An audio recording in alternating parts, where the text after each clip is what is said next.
j'ai parfois été effrayé de constater combien elles avaient été généralisées et que la population civile, je ne parle pas seulement des combattants d'Abdelkader ou du Bey Ahmed qui lui combattait à l'Est, mais je ne parle pas seulement des combattants, mais des populations civiles ont été véritablement dans certaines régions éradiquées ou expulsées, et avec au bout du chemin la mort par la faim, quoi.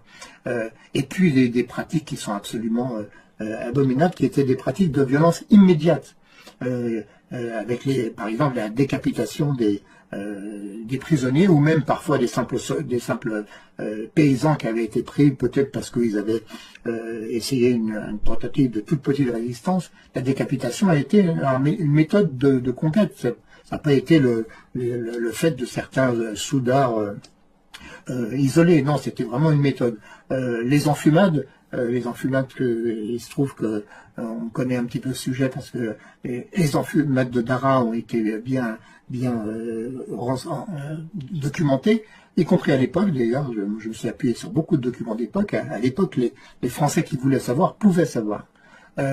Et puis l'usage des razzias, par exemple, les razzias qui là vraiment concernaient toute la population algérienne. Je pense que toute la population rurale, en tout cas, c'est-à-dire 95% de la population algérienne de l'époque, a subi les razzias. La razzia, c'est quoi? C'est tout simplement une colonne armée qui arrive près d'un village ou près d'un campement d'une tribu et qui prend tout.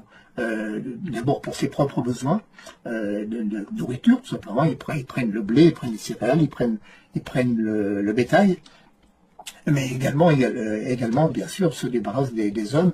Le viol des femmes est un phénomène que je référence d'une façon assez terrible dans le livre, mais bon, c'est la réalité. Et la razzia signifiait quoi? Ça signifiait la mort de faim.